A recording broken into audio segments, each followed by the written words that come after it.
This is Scott the Fix-It Guy. Today we have an older Whirlpool series, I think this is series 70 dryer.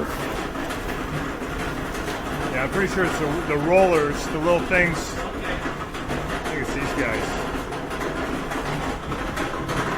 guys. So that's a pretty bad rumbling noise. We're going to unplug it, and most likely it's the support rollers in the back that are having trouble. So we're using a standard head screwdriver to pry off the bottom plate. We lift it out of the way. We're going to remove this spring. We just lift it up to pull it out, and then we'll do one on the other side too. These springs help to hold the door closed. There we go. So we're going to remove these two screws here at the bottom lower left and bottom right that hold on the bottom of the front panel, and then we need to remove some at the top too. So we're going to remove these two Phillips head screws here underneath the filter housing, and then we can pry up the upper panel. To do that, we'll use a standard head screwdriver and come in about an inch and a half from the right and the left and pry up. And we can hinge the upper panel up out of the way. That's going to expose a couple of screws that we can undo on the upper right, upper left hand corner. We're also going to disconnect this wire here. This is for the door switch, and it has two spade connectors. You just pull them off. Maybe wiggle them a little bit. Watch out for the sheet metal. You don't want to get cut. So pull that off. And then we'll zip out these two screws.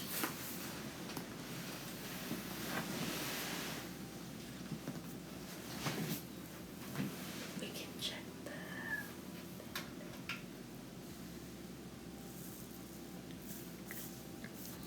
So once those are removed, you should be able to take off the front panel.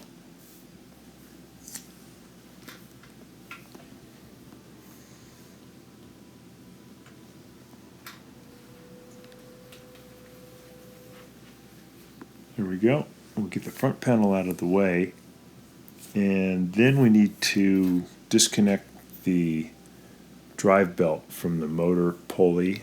We're going to push on the idler to your right and then pull the belt off the motor pulley. And then we should be able just to lift the whole tumbler and belt out of the way. That's going to give you access to those rear rollers. They're pretty easy to change. Usually one of them gets worn out, but it's a good idea to replace both of them at the same time. So this one, old one, just fell off, but usually you have to remove a little clip in front of it. And this one, you can tell, is really just fully had fallen apart. No bearing surface left. So we're going to undo this one screw holding the bracket, and then we'll use a pair of pliers to pull off a little spring clamp on the front of the post that is holding the wheel on. So pull that off, pull off the bracket, and then the wheel should come right off. Yeah, that one's really, really torn up. So the kit comes with the two wheels, and sometimes you have to replace these metal posts too, but these two actually look good. They're still in good shape. So it's just the wheel. So we got the new wheel on there. So we'll get the new wheel on the other side. An outage was reported. And then once it's on, we're going to put on these little white clips. We're going to put this one on, give it a little push with a standard head screwdriver. That goes on the back, and there's a little indentation. That's going to kind of hold that wheel from going too far in. So that's a nice little guide for it. Put on the wheel. Make sure that one is there's a little guide also on this post. That one looks good. Put the wheel on there. And then there's another little triangular post you're going to put on the front to lock that wheel on so it can't move, can't fall off. There's an indentation, just push in until it locks in.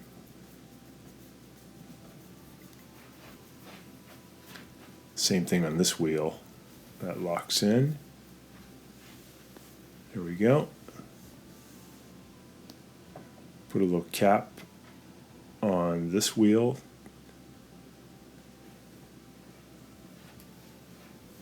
We're going to put the bracket back on.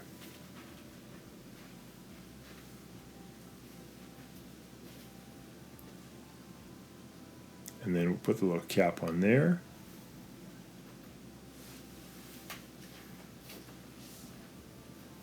Put the screw back in.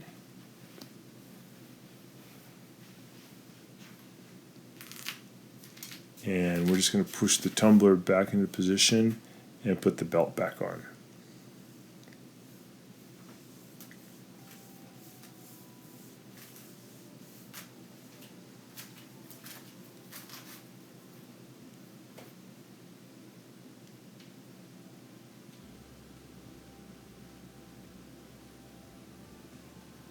So now we're putting the either wheel back into position. We're going to get the belt put underneath the either wheel. We're going to push the either wheel to the side and then feed the belt back onto the pulley. And before we close everything up, we're going to turn the whole tumbler a couple of times around just to make sure that the belt won't come off before we do the full assembly.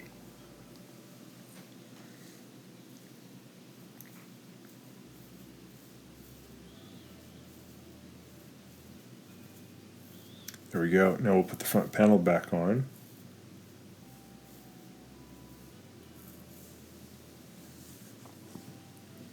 So I'm going to push it in. I kind of hold it in with my legs, and then I'll put a screw in there to hold on the side of that panel, and then do one on the other side too.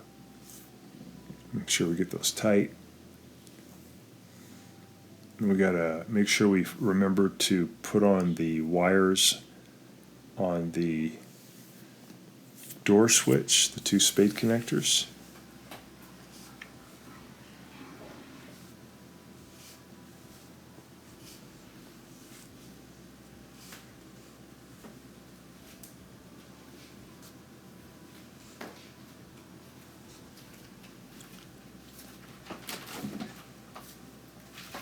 Zip those down tight.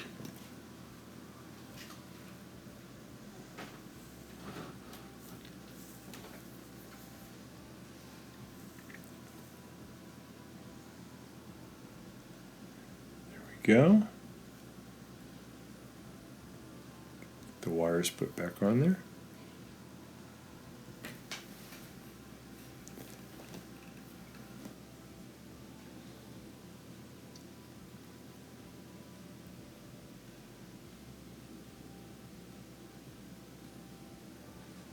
That aren't tight, we're going to put this little plastic clip there to hold the wire in position. We can close the top, push it down to where it locks. We'll put those two Phillips head screws back in. I'm bringing down the spring on the left side and then on the right side to hold the door shut.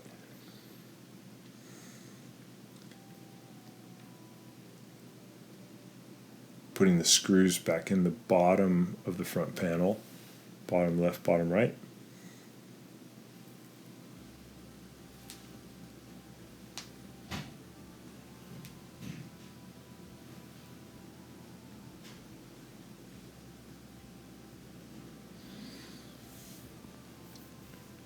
Then we'll slide the bottom panel back into position.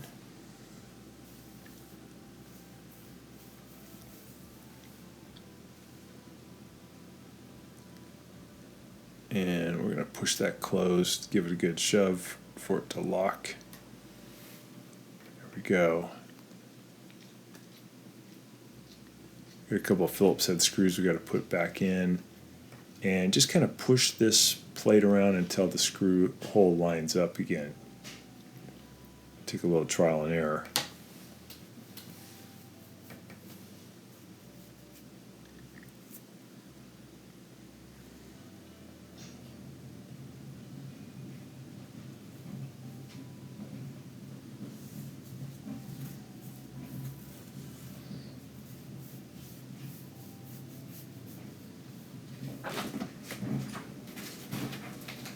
So get those tightened up. We can plug it in and see if it sounds better. So initially it sounded really loud, super loud rumbling.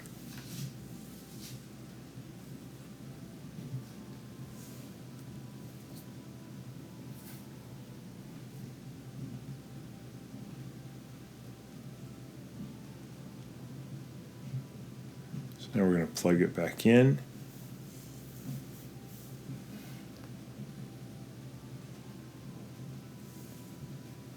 There we go, and we'll press start.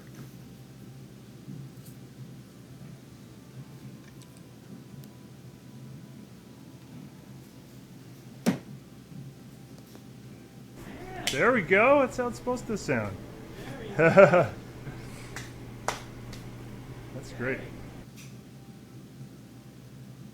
Sounds a lot better. Hope that's been helpful to you, and you get your Whirlpool dryer working again. Thanks so much for watching, and please subscribe.